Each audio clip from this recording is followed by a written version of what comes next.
a lot of people are not seeing is the fact that Donald is talking, but one man seems to be quiet, but he's doing all the pushing, and that is the Israeli Prime Minister. He's the one calling the shots, and he's the one actually pushing Donald Trump in all the ways. And now Iran is saying, if you do not halt the offensive on Lebanon, we are not even going to say anything. And day in, day out, if you follow international news, there is no day that will go by without a strike on Lebanon. And so Iran says, no, we cannot continue this way. So if you're going to speak to us, if you're going to stop this war, you need to leave Lebanon alone. Whether Israel will hit that call, we do not know. But at the end of the day, we know that no matter how this war continues, other countries are bearing the brunt. Nigeria is one of those countries. Absolutely. At the moment, as of yesterday, that the price of crude went oil again. And like you always say, but it's more money to our coffers. But Nigerians are bearing the brunt. Oh, more money to your coffers. But then we are the ones buying fuel. We're the ones, and then so in days to come now, suppliers, including Dangote, may say, okay, adjusting their meters. We will adjust again. So we just do hope that respite will come soon. Sense of reasoning will prevail. Israeli Prime Minister Netanyahu, Donald Trump, and the rest of, and of course the Iranians themselves, or the Iranians like they call them, will just, sheath the sword and allow for every sense of reasoning to prevail here, because we cannot continue. I think common sense should prevail at the end of the day, because it is not only Iranians or Americans or Israelis that are bearing the brunt of the crisis between these countries. Back here at home, Nigerians are paying more for petrol and, of course, even gas. They're paying more for gas as well. And the cost of living is really, really going out of hands of many Nigerians. And even though government is making money, Nigerians can hardly feel the impact of the money that the federal government is making. But when Donald Trump will be confident enough to speak the truth to Israel is when I don't really know. Because whatever Israel is doing, I'm sure it has the backing of America. Israel has Donald Trump at the jugular. So they have something, and that's what is actually, they're using as the yardstick here. Let's go on with other stories. All right, from that senseless war, let's move into politics. ADC primaries, Atiku Babacha trade words as ex-HGF quits party. Former Vice President Atiku Abubakar and ex-secretary to the government of the Federation, Babacha Lawal, on Monday exchanged verbal missiles over the conduct of the African Democratic Congress presidential primaries, which produced Atiku as the winner. Atiku had last week polled a total of 1,846,370 votes to beat former Rivers State Governor Rotimi Amechi and businessman politician Mohammed Ayatuddin to the ADC presidential ticket. Lawal, until recently, was a chieftain of the ADC and a key opposition figure in the broad coalition against President Bola Tinubu in 2027. While announcing his resignation from the party on Monday, the former SGF slammed Atiku for allegedly influencing the outcome of the party's primaries held across the country. I am leaving the ADC because its just concluded primaries were at all levels massively rigged in favor of Kachala Abubakar Atiku. Results were just written or rewritten to favor him and his allies. Even where they allowed some semblance of an election to be held, the winners were simply replaced with members of a syndicate. In the real sense, it was a disgraceful charade, Lawal said in a statement posted on a social media platform. The ex-SGF said silence which greeted the primaries prompted him to speak and set the record straight. I sense a conspiracy of silence of which I don't want to be part of. Most members of the party are behaving as if it is a normal thing to do. He vowed not to be part of any rigging plan in the 2027 elections, adding that working for Atiku is the same as giving Bola Tinubu an automatic ticket to a second term. However, in a statement signed on behalf of the Vice President by Senior Special Assistant on Public Communication, Frank Shuaibu, the Atiku camp rejected the claim that ADC primary elections were manipulated, insisting that the exercise reflected the will of party members. Atiku's camp accused Lawal of attempting to malign both the party and its members without evidence. having chosen to malign the democratic process, insult thousands of ADC members nationwide, and make grave allegations without presenting it with an evidence, it has become necessary to set the record straight, the statement said.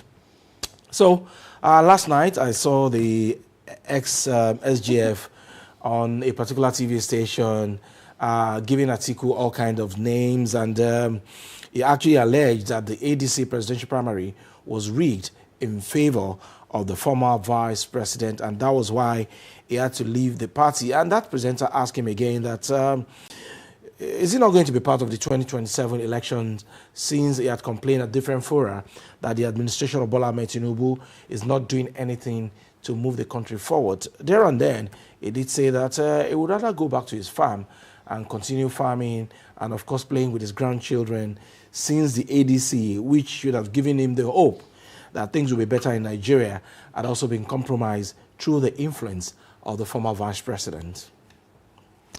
Anyways, like I always say, politicians will always be politicians. And of course, anything that does not represent their interest to them is rigging. So we wish Babacho Lawa well, now that he's, left the ADC. And I think he says he will work for the president. So let's see how this will pan out at the end of the day. Let's go to the last story, which is our Lagos story this morning. And Lagos builds 362 roads in 7 years, 181 ongoing. The Lagos State government says it has completed 362 road projects spanning more than 347 kilometers since 2019, and is preparing to inaugurate 12 newly completed schemes as it pushes to conclude a fresh round of infrastructure projects across the state. Special advisor to the governor on infrastructure, Olufemi Daramola, disclosed this during the 2026 ministerial press briefing marking the third year of Governor Babajide Sanwo-Olu's second term in office. Daramola said work was also progressing on 181 ongoing road and bridge projects located across different parts of the state. According to him, the administration completed an additional 130 roads covering about 113.25 kilometers during the review period, alongside several bridge and transport infrastructure projects aimed at improving connectivity and easing movement. Let me skip two, because I know two of them spoke yesterday, but I think this one has just one. Okay, the special advisor also highlighted urban renewal projects undertaken in Ikeja, Ikoyi, and Lagos Island, covering roads such as Oduduwa Way, Obadosumu Street, Shobo Arobiodo Street, and Shashegbon Street in Ikeja. He said the government infrastructure program focused not only on road construction, but on creating durable assets capable of supporting economic growth and improving quality of life for residents. Daramola said ongoing works also include road dualization projects, bridge rehabilitation, bypass corridors, and bridge rehabilitation by urban regeneration schemes across the state's western, central, and eastern districts.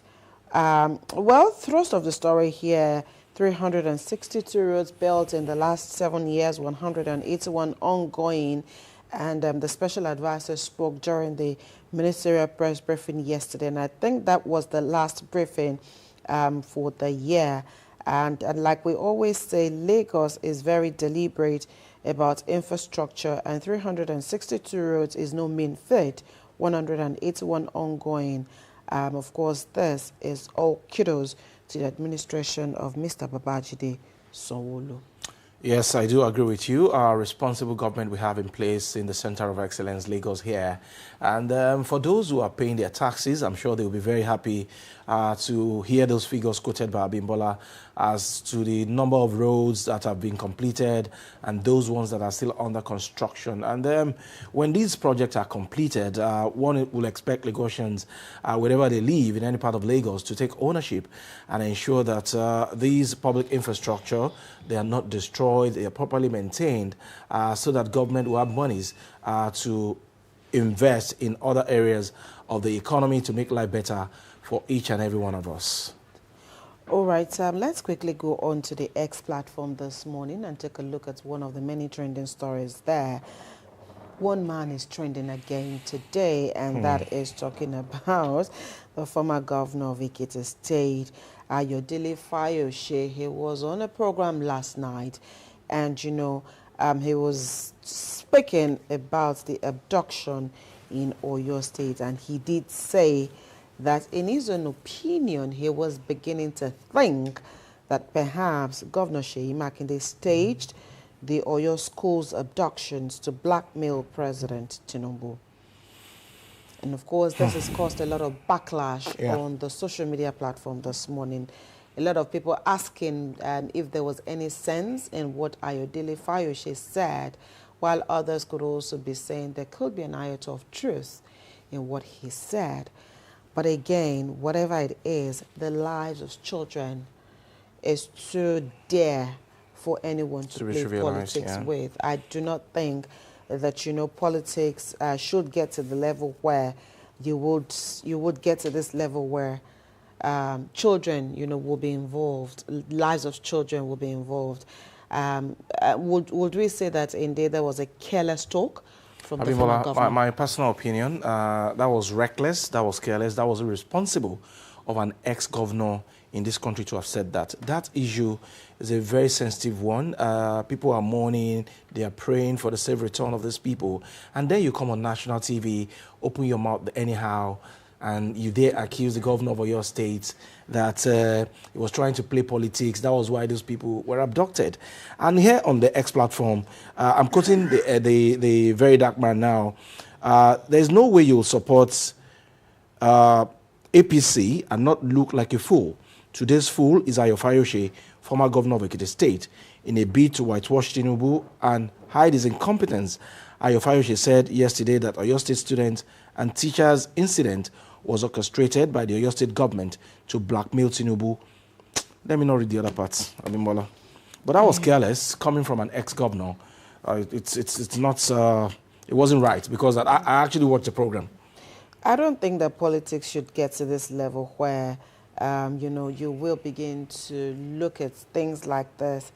Like it's a comedy. It's not, especially when the lives of children are involved. No matter what, I wouldn't think that the #1 citizen of any state would also want, to do things like this. Settle your differences. When it comes to politics, there are certain things that should not even be toyed with. They must be no-go area, like we say in local parlance, not when children are in captivity. Yes, this is too grave an accusation. Let's move away from that particular issue. But of course, you can go on the X platform this morning and take a further read, and to crown it all up, his brother even took a swipe at him. He did. And the question again is this why nobody really likes Ayodele Fayose and his family? I don't Controversial. know. Yeah. Anyways, you can go on the X platform this morning and take a further read on why Ayodele Fayose is trending on the X platform this morning.